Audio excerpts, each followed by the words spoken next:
figuring out how to pull this one out of the fire once again. Thanks for joining us on Balance of Power. We're having the same conversation today as we were on Friday when it comes to government funding, and nothing got better over the weekend. Is it possible it got worse? Nobody trusts anyone, even when it comes down to a halftime show. Incidentally, we talked a little bit about the president's reaction to the halftime show last evening. He didn't like it, knowing, of course, that they suggested he wouldn't watch it. Remember, the press secretary last week said that the president clearly would prefer the alternate Turning Point USA show headlined by Kid Rock. He writes here, the Super Bowl halftime show is absolutely terrible, one of the worst ever.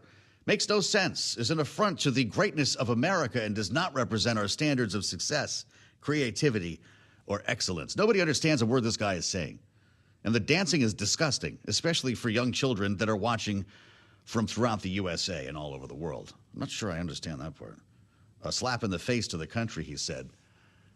Then again, Kid Rock was clearly doing, well, it wasn't just lip syncing, he was doing a poor job. It wasn't even close. The denim shorts and white sneakers were a different look, too. So I guess everybody had a problem with halftime. We're going to talk to our panel about that coming up. Rick Davis and Jeannie Shanzano on the microcosm that the halftime show has become in terms of reflecting American politics and culture. Bring us back to Washington. No one's trusting each other. And it looks like the Department of Homeland Security is going to shut down again. Didn't we just go through that? Then we reopened for 2 weeks, and now here we are at the end of a CR. Body cameras, you get those. But when it comes to restrictions on ICE and the list of demands that Democrats put forth last week, that might be literally all Republicans are willing to offer. That's why we're looking at a shutdown. Remembering that inside DHS, not only do we find ICE, but we find the TSA, we find FEMA, we find the Coast Guard. They would all be defunded if they can't figure this out.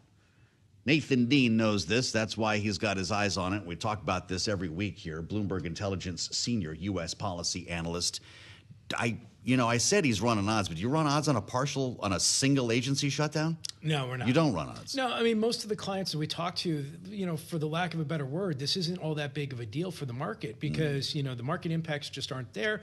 We're getting data, we're getting BLS. And actually what we've been telling our clients is like, look, because you have 11 of the 12 appropriated through September 30th, and you're most likely not going to have a shutdown 1 month before the elections, you're probably getting another year of clarity in terms of data and so forth outside of DHS.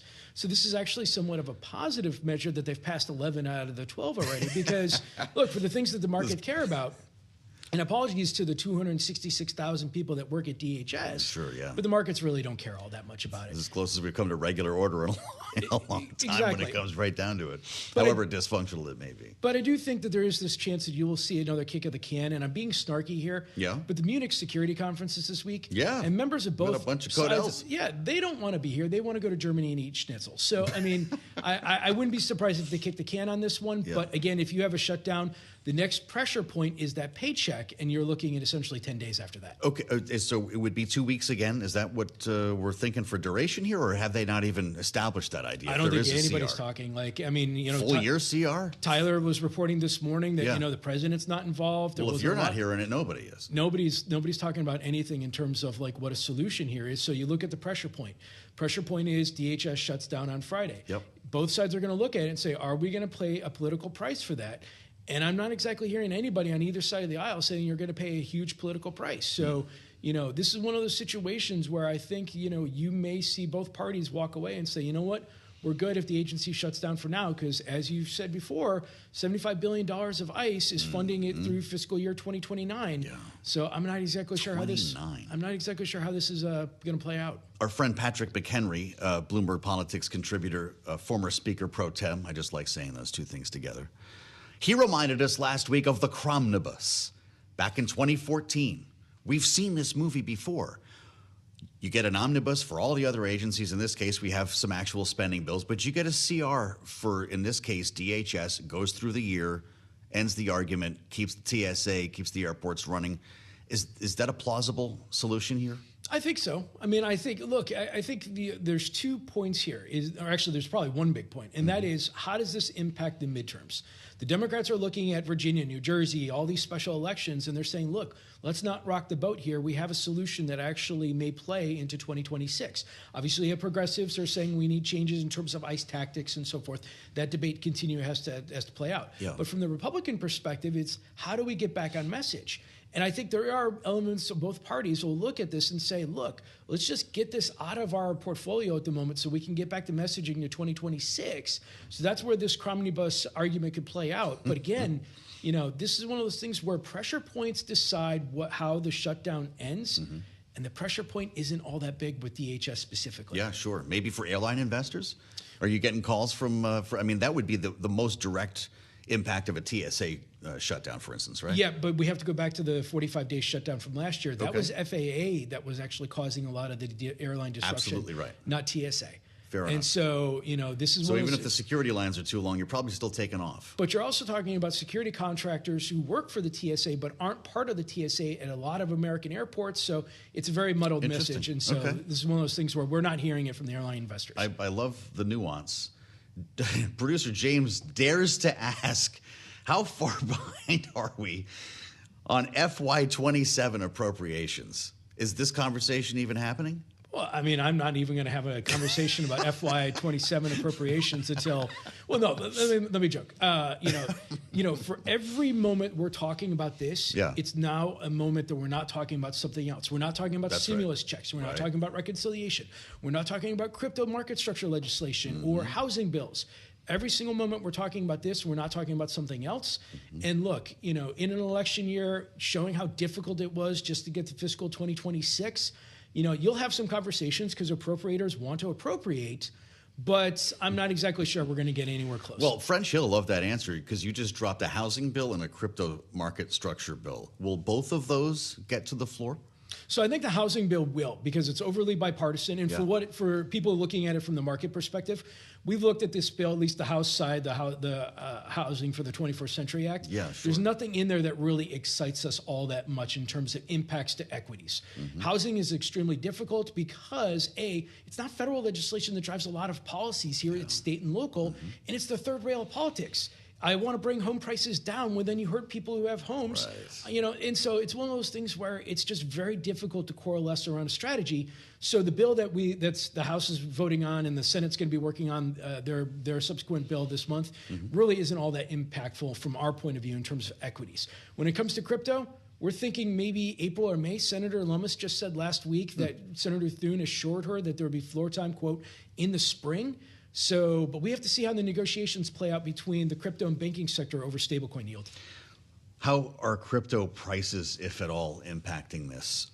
We're back above, I'm looking at Bitcoin, just back above 70,000 here. We went all the way down 60.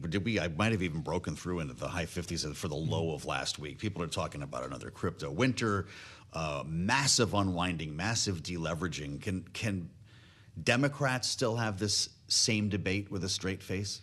So, I watched all 5.5 hours of Treasury Secretary Scott Bessent's testimony last week. And one thing he said is, and I'm paraphrasing here, that he's not going to use taxpayer dollars to go out and purchase Bitcoin for the bailout of Senator Warren. I heard that very awkward exchange. I think they could use the Exchange Stabilization Fund, but we don't think they're going to. I mean, it's 30% chance of this year that you're going to see the United States actually go out there and purchase Bitcoin. So the idea of propping up this idea of the reserve. Exactly.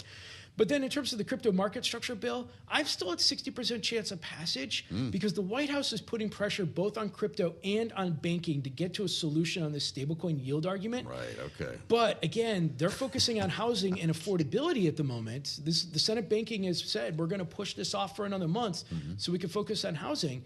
But at the end of the day for crypto, all these people that say that no bill is better than a bad bill, you're not going to get a bill if Maxine Waters chairs the House Financial Services Committee after the election if the Democrats take. Wow, yeah. And so I ultimately think crypto and the banks are going to come together and say, we need a bill now, because if you don't get it now, the odds of it getting in 2027 much less. I don't know if French will like that answer. Nathan Dean, have you heard about the time capsule?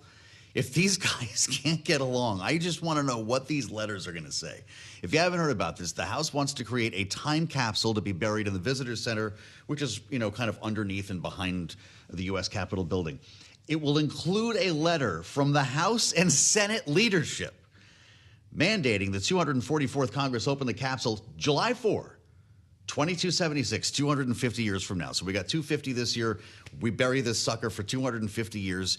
Can you imagine what House and Senate leadership would have to say about each other if they sat down to pen a letter? Is this going to be either is this a blank page or a highly redacted one? Well, if they write it themselves and not have ChatGPT write it, then, yes. But maybe they'll include the $2.50 coin that their House is talking about this week. Okay, sure. There's legislation, but ultimately, if they were to write this letter, they are right now transitioning from a governing Congress, and we can talk about whether they're governing or not, to a campaigning Congress. And so, the mindset of Congress is changing right now because in about a week or so, maybe even a month, bye-bye.